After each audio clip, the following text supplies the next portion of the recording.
Welcome to Skol Chat with Skota. We are a chat group created by four guys who are a blended family, not only through the traditional familial means, but also for the love of the game, specifically for our favorite team, the Minnesota Vikings. We won't claim to be professionals, nor will we cover a lot of stats unless it is specific to the topics we'll be discussing. We are just four fans who get together to basically discuss all aspects of the team, from games, training, releases, signings, and the overall organization itself. Our name is derived from two of us who currently reside in Minnesota, and two of whom reside deep within Packer territory. This is not our livelihood, as we, like many of you, have busy lives, and what we hope to obtain are additions to our blended family by having you become a part of it. We have room to add a couple of you at a time during our airings and would like you to join us in our chat. As with any family, there will be happy times and sad times to be discussed and experienced. Although the game may only last a season, the desire for the game and the team is year-long. If you want to join us, please hit the subscribe button, follow us on YouTube, and give us either a thumbs up or a thumbs down, depending on your experience, and leave us a comment. If you'd like to join us during the show, contact us at the email link provided below. And welcome to Skol Chat 21. This week we're going to recap the Bears game and how much fun we had watching that. We're going to talk about the Vikings Packers preview. We'll kind of dig into the injury report a little bit. We'll offer our prediction on who's going to win the game coming up on Sunday. We'll also go over who's winning or leading in points, and we'll just offer our final thoughts on the week. And with that said, let's just jump into the games. Bears, I believe it was 19-17. And I think we mentioned when we were talking beforehand, if it were 50 seconds shorter, the Vikings would have come up on top. They would have came back the second time against the Bears this season. But of course, that didn't happen. There's some discussions to be had. Yeah, we were so close of having them, and then we lost it right at the end. All righty.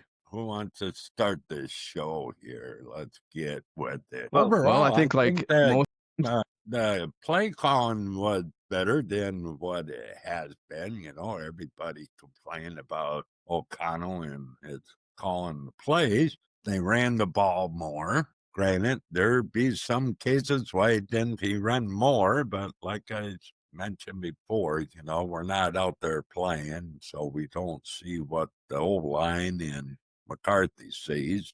Whatever. Anyways, but the old line, I think they did a pretty decent job against the Bears. I think they definitely weren't clicking as good as they normally do, you know, as far as, you know, watching where the ball's coming from, or as far as McCarthy ends goes, you know, when to throw the ball, where to place the ball.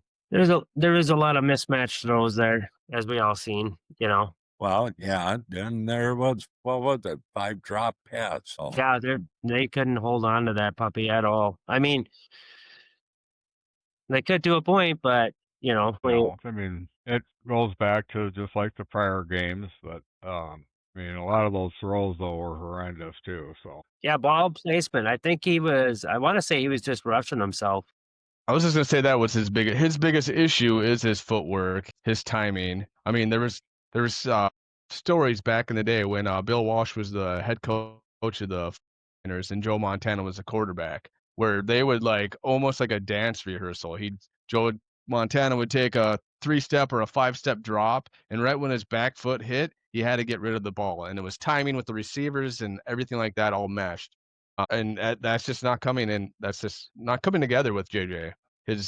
Once his back foot hits, he's not on time with the ball. Sometimes he waits too long to throw the ball. There was a ball thrown to Justin Jefferson. I think it was the interception where he threw it outside the hash, where you want to throw that ball between the hashes, and he threw it on the outside, which gave that extra time for the extra defender to get in there and get, near the play and make the pick. So it just all goes back to that. And of course, there's a learning curve. But KOC said that in some interview, at some point we got to see the cement dry. They're talking about all the stuff they're working on in practice. At some point, it has to start working, and you can't. It happens with anything. You practice, and practice is fine. But then you get in under fire, and then that's when the bullets start flying, and then you go back to your old habits, which you can't do. Well, that's where some of it is. I mean, because feeling the pressure or whatever, like you said, live bullets flying, and then kind of rely on, I guess, what would you call it? Off foot strength of Just instinct throwing or the ball. Yeah. yeah. Well, the thing is, even though he'd been in the league for a year, but he was sitting, wasn't getting any, any practices whatsoever till off season started. And it's a whole lot of different between no matter how much they try to in practice, the rushing, the pressure and all that. It's a whole lot different than being right out there where them guys want to kill you, being a quarterback. And, my argument, what the hell, the kid's only 22 years old, So, and if you want to compare him to other rookies, well, they're older than what he, when they came out, even his, draft class, them guys couple years older, if not more, So, He chose to come into the NFL when it came in too. So be ready. so anyway, go back. Everybody goes, wow, time to pull the plug, time to put somebody else in there, whatever. Well, Peyton Manning back in '98 got drafted. Granted, he played the whole season, but his record was 3-13, and his record still stands through like 26, 28 interceptions. Yeah, there's nobody's saying the kid can't develop. It's just the roster you set yourself with. We're getting we're one of the third in line for the oldest average age on our team, and we got we pretty much put all the other pieces in place to make a run at something. Yeah. Well, granted, that's a whole plan. The whole plan was the way they set up the roster, and you take a look at it. Saul did not play the first 2 games, and Well, I know we're kind of getting into it. I might throw it. Let's just finish out the game talk, and then we'll get into this, I guess, a little bit deeper. So the defense played well for the most part. There was some missed tackles like usual, and towards the end of the game, like what happened in the Ravens game, they started getting ran on, but they still put themselves in a position to win the game. I think the defense is kind of coming into form, and unfortunate thing, and we talked about it, the Bears were on the field for probably 13 minutes, 14 minutes longer than the Vikings. So that's how much longer the Vikings defense was on the field. So they're having to stay out there a long time, and that's kind of what games, kind of like the games we've talked about in the past against the Eagles or against the Ravens, where the offense isn't pulling their weight, and then the defense is sitting there trying to keep them in the game, which they've done a pretty good job other than the Chargers and Falcons game. So I think the defense played pretty well. Any thoughts on the defense? they played pretty good. The only thing is, it was third down, and how many yards? There were a couple plays like that, where the Bears were set back like 15 yards, 20 yards, and the defense gave up them third downs, I think it was 2 or 3 times that happened. It was like third and whatever, and even fourth and whatever, and they gave it up, We did give up quite a few yards. That was even the beginning of the game, It wasn't like the last quarter where they were out there getting, So, yeah. But otherwise, the defense played pretty good, I thought. It just, so. All right, so we'll move on to special teams, and this is where I kind of want to talk about. So, and I thought to myself when they scored with 50 seconds left. They had 2 timeouts, I believe. They left too much time on the clock. Yeah. They should have tried running the ball at least once or twice before. But again, with our luck and the Eagles game where we were in the red zone 6 times and scored nothing but field goals, I mean, you got to take it when you can get it, I guess. But the decision to kick the ball into play on the kickoff after the touchdown, after they took the lead, that doesn't make any sense to me. And I think that's what Kevin O'Connell, and I don't know if the special team has to decide or if Kevin O'Connell says, hey, yeah, kick it in the play to get 10 seconds off the play, or, off the, the play clock. Right. Well, I don't know. the deal. If it were me, I would have kicked it into the end zone to get a touchback. So they have to drive down the field with 50 seconds left to get into field goal range. They'd be put out on the 35 or 40-yard line, whatever. But here's the deal on that kick return. Ivan Pace and what is that rookie receiver? Felton, they got out of their lane. They were trying to make a play on him, on the Bears returner, and they left their lane. So what happened? And they went over it. They drilled.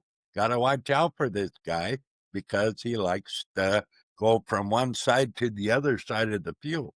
Where Ivan Pace and I think it was Felton that had the lanes on that side, but they decided to go over where he caught the ball and started running. So then, boom. Well, and it was a called return. They were planning to run that way because they doubled, who's 98? Bo Richter? Whoever 90 or Batty. One of the two were on the left-hand side of the Vikings kickoff coverage, and they doubled him. So they planned on kicking that way, or returning that way towards that side. So, yeah, and they lost contain on the outside, and it shouldn't have happened. Generally, I think their kickoff coverage has been decent. They've had a couple that they let squirt through, but of course, of all the times, let it happen. Yeah. And you're right. Like, I was thinking that if they kick it into the end zone, then I thought that they would have still got it at the 20, but you're right, the 35. But yeah, chances are they're going to be roughly around that same field. They'll be roughly there anyways, even if they returned it, because that's generally the starting field is about 30-yard line. Who knows? But there's a question: should they have kicked it in the end zone? I don't know. That's I guess either But it's way. not like it wasn't like it was Devin Hester. So I mean, I never heard of the guy before. But so, any other thoughts on the game? I think they should have ran off more time when they had the ball before they scored, and they could have done something different on the kickoff. Well, see, O'Connell even said, could have pulled the reins on McCarthy, throwing that touchdown, run another play or two. But McCarthy was in a groove.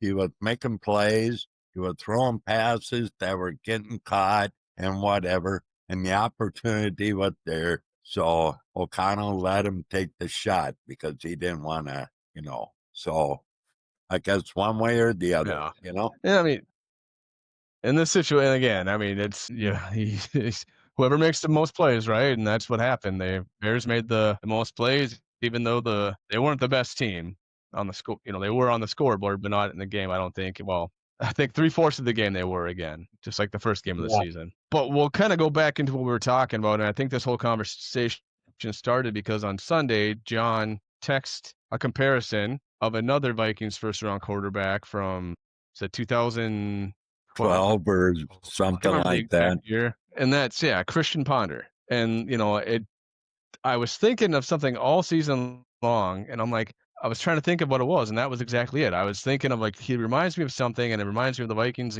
picking somebody and expecting something and getting maybe different results than they were expecting, after picking somebody in the first round.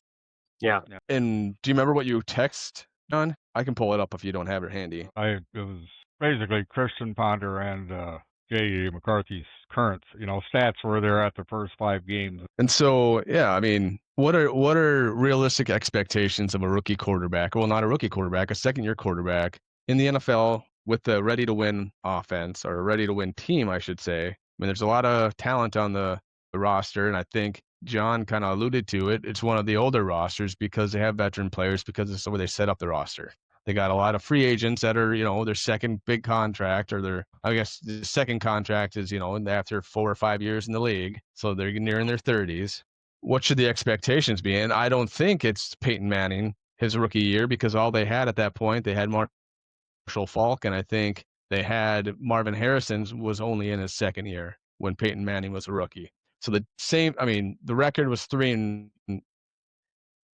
or whatever it was, but it's not the same roster construction as the Vikings have now. And I think, and that's what the discussion was early before the season started, if JJ is even just a game manager, the Vikings would probably make the playoffs. So now it's to a point where they're winning in spite of him, not because of him, if they do win. Other than the fact that he does make plays, he made plays in the Bears game, and he made plays to take the lead against the Bears.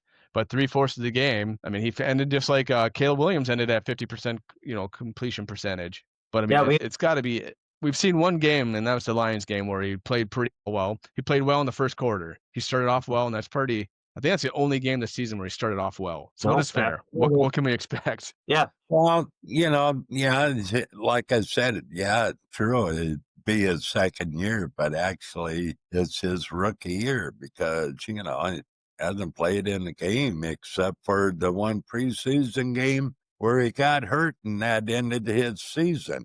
But otherwise, and that's not an actual game. So what I was making reference to, there's a lot of examples out there about, okay, we're talking about McCarthy.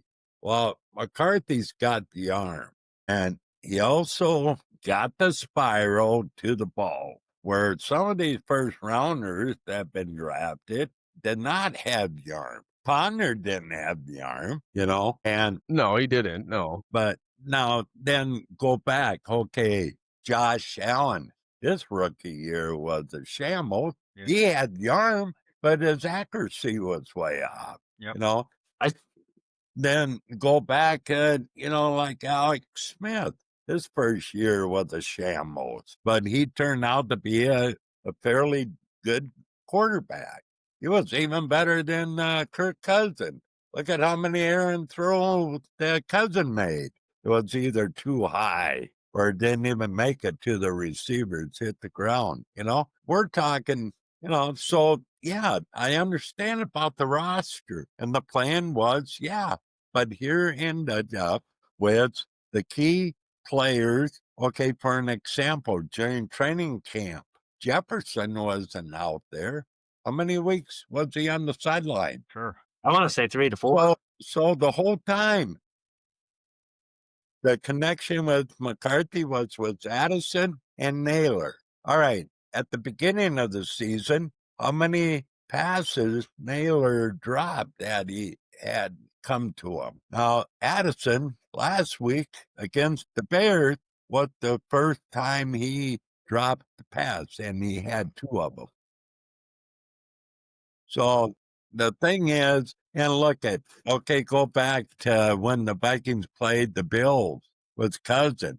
How high up did Jefferson have to jump for that ball? So every quarterback is not perfect on the game. Then you're expecting a 22-year-old kid to go out there and play like a veteran? Yeah, well, I'm sorry. But that's also why we do have a backup quarterback that when McCarthy is getting overwhelmed, they could say, all right, let's pull him from the game so he could step back, take a look at what's going on. Let's throw Brosmore a little feel under the pressure, and then we could put our starter back out. Make him take a step back and say, okay, look, this is what's going on. This is what's been going on. This ain't working. And this is, how you're responding to that under the pressure. It may help, it may not. They don't work that way. Maybe Purple and cider. Left guard was what's his name? That used to be a left guard for the Vikings. Yeah. He made a real valid point. Wentz is the veterans quarterback, but Wentz has not been there since he went and got his surgery. Then on top of that, even if Wentz was there to give the veterans advice, he's not out there on the practice field at the same time, So a lot of it is a veterans quarterback. I think that doesn't matter. I mean, he has O'Connell and he has his quarterback coach. Okay, that's they're another both point I former- want to. They're veterans. That's another point I want to make about everybody put the blame on O'Connell, thinking about McCarthy, and he's supposed to be the quarterback whisperer. Yeah, he works with McCarthy, but he's a head coach. He's got more to deal with concerning the team than being out there trying to teach McCarthy. Who should be teaching him? Who should be out there working with him? It's a quarterback coach. McCown. So, all right. So why isn't he helping McCarthy out more? it's a very good question.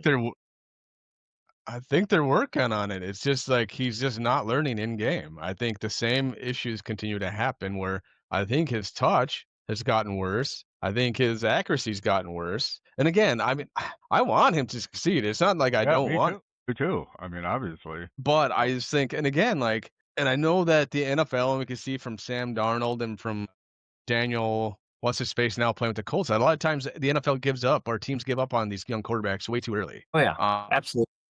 And like, I mean, the Vikings have their own history of that, like getting rid of Rich Gannon, and all of a sudden he becomes the MVP of the league, back in the 2002, I think it was. So, I mean, I understand that, but again, I think I'm being a realist. I have realistic expectations, and I think I'm preaching to the choir here. I don't think we're in a dad to change his mind, but I just don't think our thoughts or our suspicions on whether he can become a good quarterback based on what we're seeing and based on his track record in the last few games, on him not improving.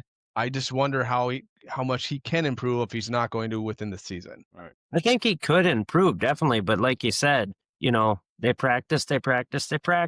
But then once it starts to not work, then they go back to the same way we were playing, as that also don't help us, because then we're right back to where we were. What do you think, Daniel? Well, I don't know. I'm looking at the only way the kid's gonna get any kind of experience and learn is being out there playing. Way I look at it, we only got how many games left? 7? Mm-hmm. Yeah, isn't it 7? And there's Yeah, still I a think 2% chance we make the playoff. Wow. The So you're thing saying is, there's a chance. there's 2% chance of making it. I guess the way I look at it, you want to pull him and put Max out there? So what happens if Max can't do any better? Yeah. You can let them season together. I just think if you have 3 quarters like that again, you might as well throw your other guy in. Well, yeah, why not? I agree with you there. But what I'm arguing about is you already see what McCarthy can do. Right. And if he can follow through with his mechanics and whatever, deliver them passes more accurate with more accuracy, whatever. I don't know. I guess I get a little irritated. Yeah, there's some of them passes some McCarthy is way overhead, like I've seen plenty of time from Cousin. I know Darnold did the same thing till he got a little more sync with Jefferson. But then again, I can remember how many times Jefferson was able to reach out and grab the ball. Yeah. Well, look at that one pass. What game was it that Jefferson caught it one-handed? Yeah. Yep. So, and even Jefferson admitted that, you've been kind of slumping. He's not playing up to his standards when he became the offensive player of the year, So Yeah. he even commented about that. We're going to have to start a GoFundMe for ladders, so the sideline help can run out with a ladder for our receivers to catch the ball. Might have to take a few diamonds out on his chain there so it's not weighing him down or something. I don't know. Well, there's that too. I Yep. don't know. The bottom line is, yeah, I understand the roster. I understand all that.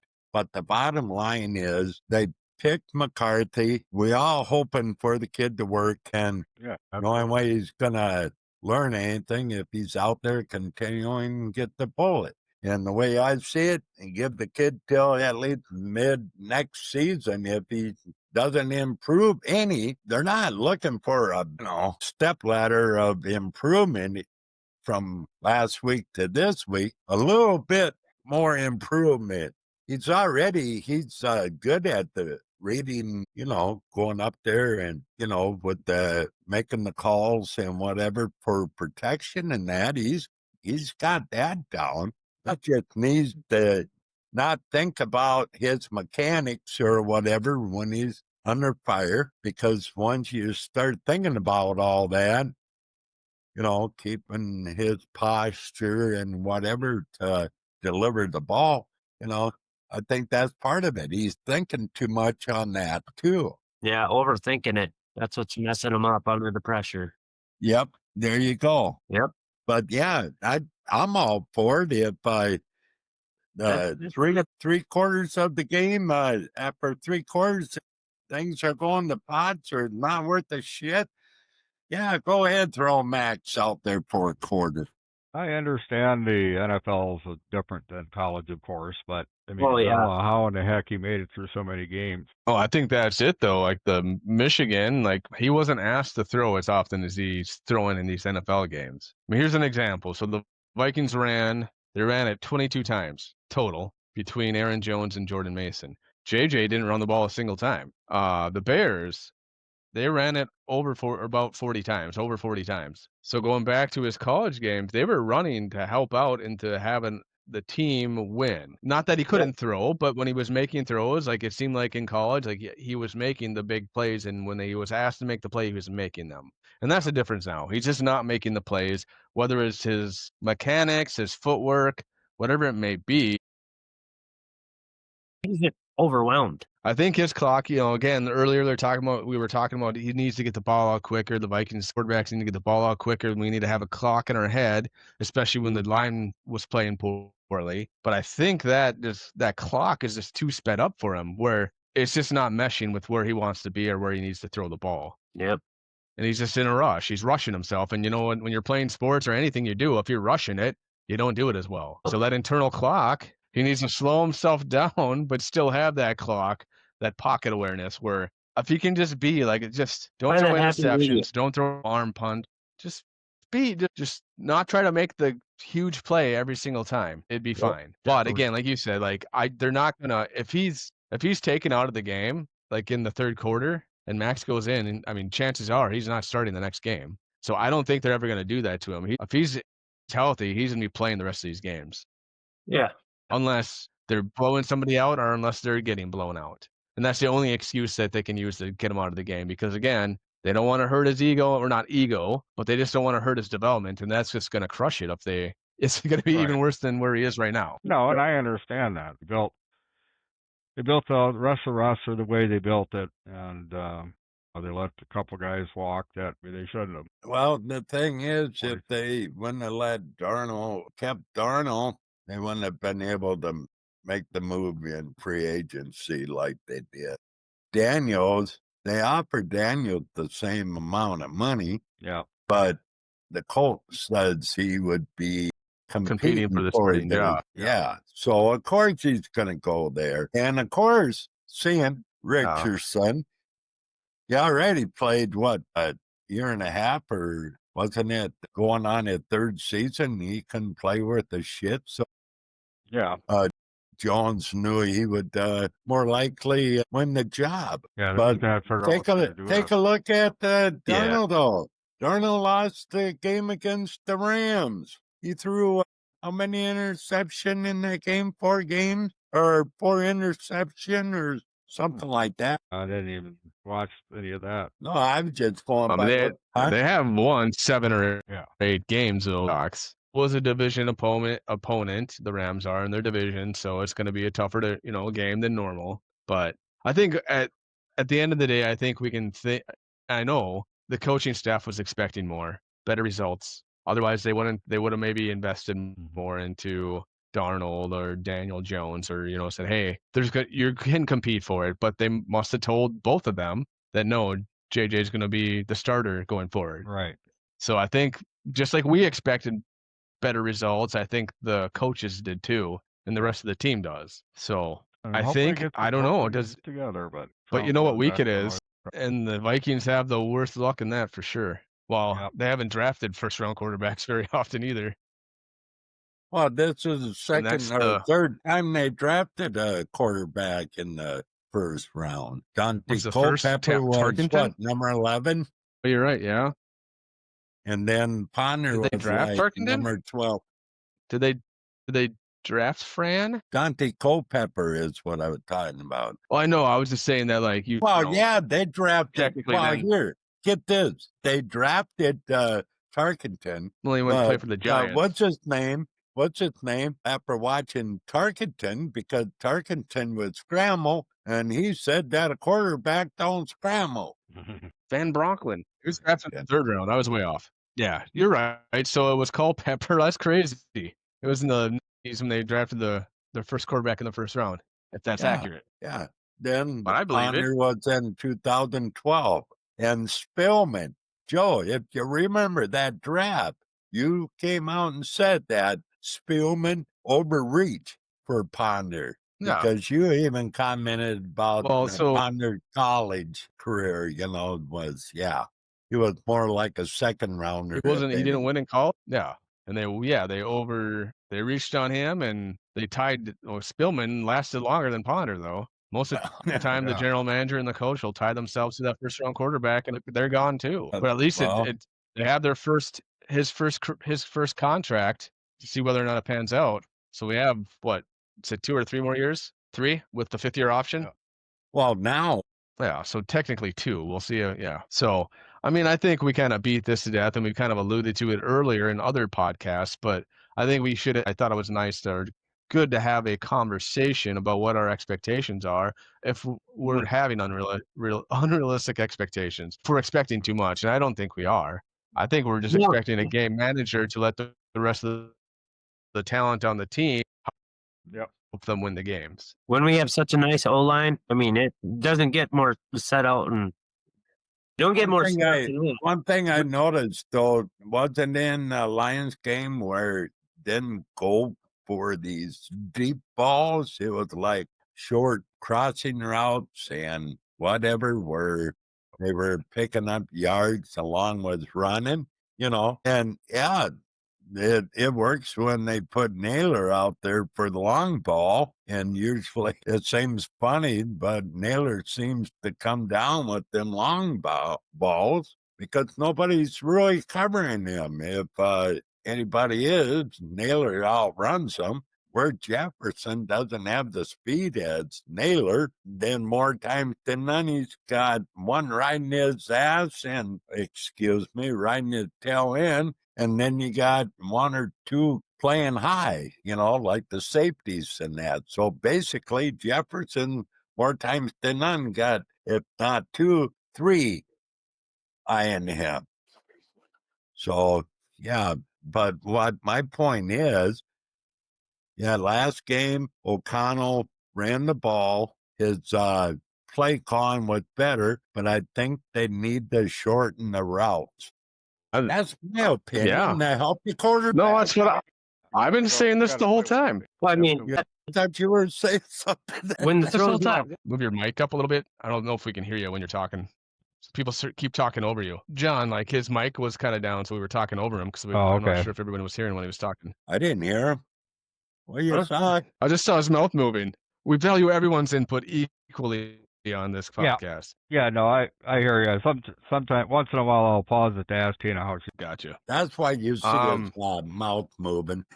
Well, no, he was starting to talk, and then we were talking over him. We're good. I sincerely apologize for talking over. Yeah, we're good. You're gonna have to retard your anger. Should we keep being the dead horse, or? Yeah, no, I mean Connell's got to be able to play him within his capabilities, or figure out something else. The throw plays now. You got enough good talent out there to take the team where you need to, as long as, like you said, you have somebody that can manage the game. And if it's more manageable for him with the shorter intermediate passes, that's probably the best thing to do. And also the receivers got to hang on to the ball. Yeah, that too. Yep.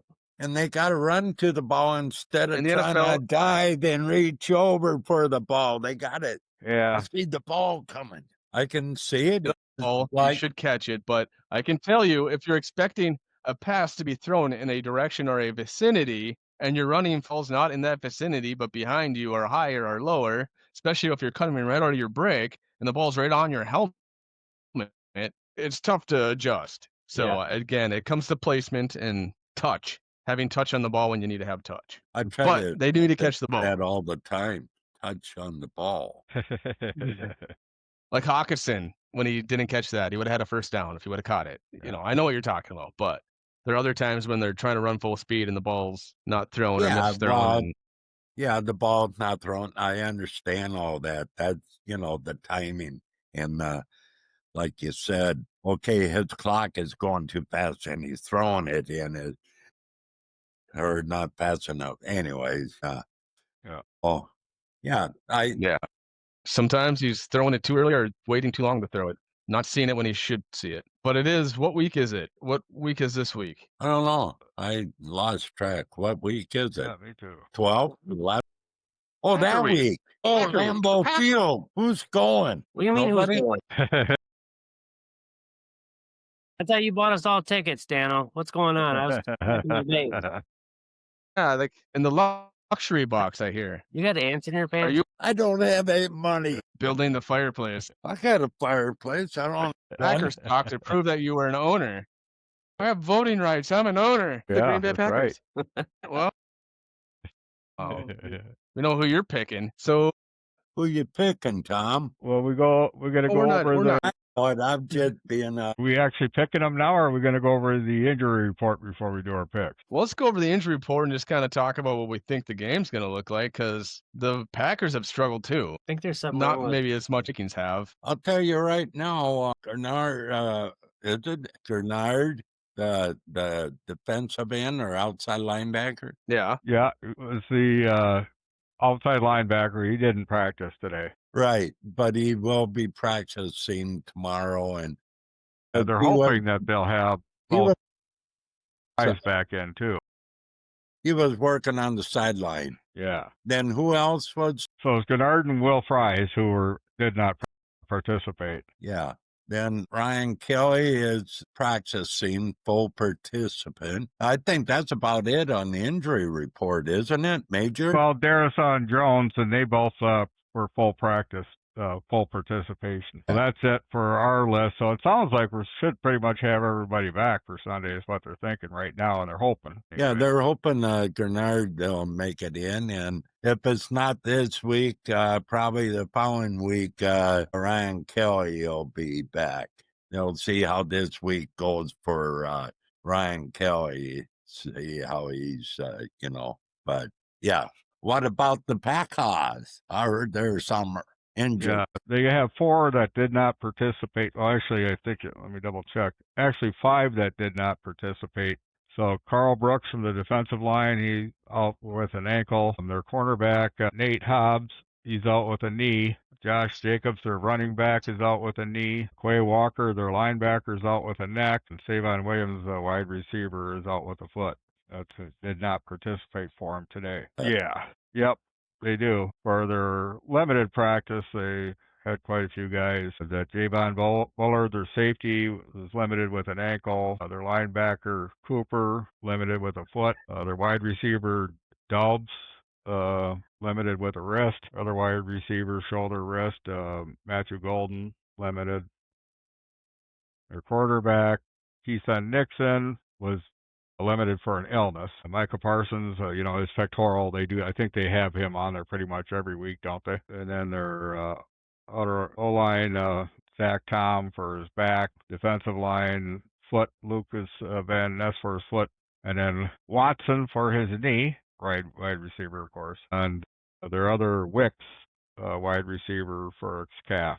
Otherwise, Love was listed, but he was full participant for a shoulder issue, and their kicker McManus for his white quadricep was a full practice. All right, Tom, this is your job. You go to Green Bay, you stomp on them guys that got bad foot or foot injury and kick them other guys in the knee. So you got your job cut out for you. If you don't do it, then I know you're a true Packer fan. Just find the Saints team. No, that's kind of funny that the Ravens had nobody on there, and the Packers have half the team on the injury report. It's one, you don't know what to scout for or plan for, and the other one you don't know what to plan for because there's so many people on the darn report. But if you're saying Jacobs probably won't play, that's what I heard. Yeah, the running back. Yeah, because I went there and kicked him in the knee. Good job. Then I accidentally stepped on his foot. Yeah, it looks like he's probably not going to play. Gave him the wrong injury. You beat him until he bled, and you beat him for bleeding. That was Dano's orders. Do whatever it takes. The captain gave me an order. I didn't put that on the screen. Yeah. What's the weather supposed to be like in Green Bay this weekend? Hang on a sec. Maybe if it's raining, the Vikings will run the ball at least 30 times, which would be helpful. Yeah, because they've been gaining at least 100 yards on only 20 carries. So wear down their defense, damn it. Yeah. Oh, jeepers. Darn phone. It Well, might be a defense low-scoring let us game rest. All right. Okay. again. Hang One thing on, is, if the guys. Vikings can put some pressure on Love, Okay. I'm with. What is Are you looking up the what- weather?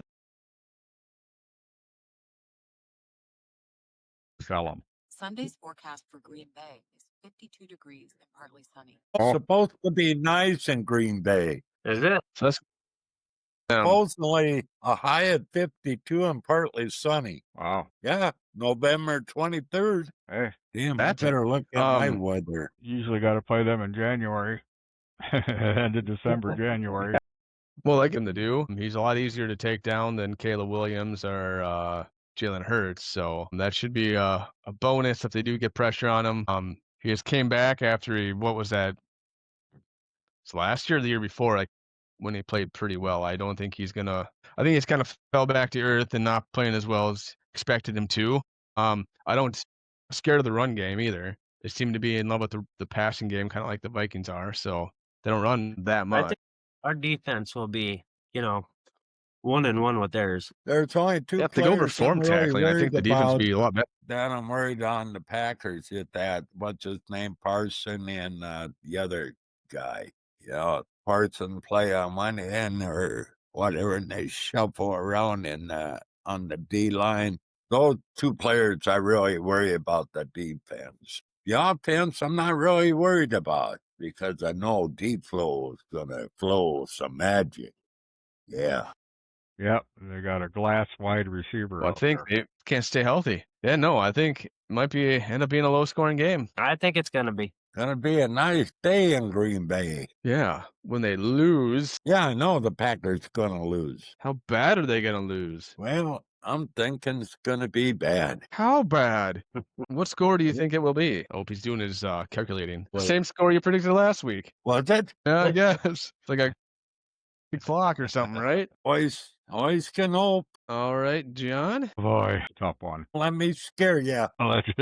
You just scared both teams. They don't even know if they want to play after that number. Well, let's do her anyways. Before Green Bay 21. Do you want me to go, Tom, or do you want to go? Yeah, I'll do. We'll do Vikings 17 and Packers 14. What do you think, Daniel? I don't know. I already did mine. I'm not gonna think anymore after that. You copied mine, so I had to pick something new. I shouldn't you just were gonna take the 34-21? No. That's something we see in college football. What's going on with your numbers? I'm trying to help. No, I don't need help. I'm going 20. There you go. That's not a bad number. We'll find out whether I'm watching a full game or if I'm outside raking the yard with a fork. Well, Oh, you where know all what these I'd be leaves coming doing? from? I might be out there with the broom and sweeping the yard. Yeah. Now you do your job, Tom. I can't. I'm busy. I'm working. Take the day off. We gave you $100. As soon as I get done eating my soup with a fork, I'll get on it. Did you He outsource tries it? to You cover up his outsourced it? phone every time we Giving them start 10%? texting. I'm like, what is going on? Try not to read these texts. Watch your eyes. Yeah, no shit. So you know what? Yeah, I'm sorry. The Bears beat the Vikings, obviously. We got to go over last week. The Lions lost to the Eagles, 6-9. Yeah. And the Packers beat the Giants. Yeah, beat the Giants 27-20. That was, I don't know, the Lions game and Packers game. I think, that could have turned out very differently as it did for us. Well, I picked the Vikings and I picked the Eagles. And Yeah, I think both ways. And I picked Green Bay. Yeah, no, we'll get over that, but we're gonna. So let's go to who's leading for points then, since you guys are Dano still. worried about it. So, yep, Tom, you moved into last place, 13 and 14 for me. Nice. Would have picked the Bears, Dano. Well, we gave you the option to pick your Bears, but no, you Still went with tied. the Vikings. We almost tried talking you into taking the Bears. So the Bears are playing the Steelers coming up. Who's gonna win? The Bears. Where are they playing? I think in Chicago. I think it's got to be in Pittsburgh. Go. Why? It's in Soldier Field. Is it? Yeah. Aaron Rodgers lost last week, didn't they? Or did they win? I don't know how they did. Yeah, but how many times did he lose to Chicago? We won't get into that conversation. We don't have enough time. Aaron Rodgers, he got his butt. The Chargers in a couple of weeks ago beat them 25-10, and then the Steelers last week beat the Bagels 34-12. Well, the Bagels are pretty bad, so Yeah. so that's not much to go on. Nope. I but I don't don't think he's know. ever lost to Chicago, has he? Aaron Rodgers? Oh, I don't boy. think he has when he played for the Packers. I'm going to lose. The Bears are going to lose. Who's gonna lose? Bird Bones is going to come in and Who you said is gonna lose? The Bears. the Bears. I said Bird Bones is going to come in and pick him apart. I had to go with his luck. I hope. He must be did it taking some. before. I'm still going against the Bears. I know Tommy's waiting to make his pick here. This is a point separator right here. What are you thinking, Fudd? I don't think I can get any worse than I'm at. So win or lose here. You got some points, so you got that going for you. I I'm do not have far ahead of you either. We're on the You Bears. say a and guy the like you and a girl like me. Yeah. So you're saying there's a chance. I'm just filling the space here, Dad. You got to pick. I thought you were waiting for Tom to pick. He did No, pick. he already. Did he? Yeah, he was yelling it before I even read off the team they were playing. Looks like it's snowing out. Anyways, No, that's I'll my take dad. the Steelers. Gonna be a close game, but it'd be the Steelers. Yeah, I see white crap flying around out there. No, it's not snowing, Dano. Maybe up by you. When was the last time you look outside? I'm looking outside right now. I see white stuff flying past my camera, and it's not Oh. ashes. Oh, it's just bugs. It's just bugs.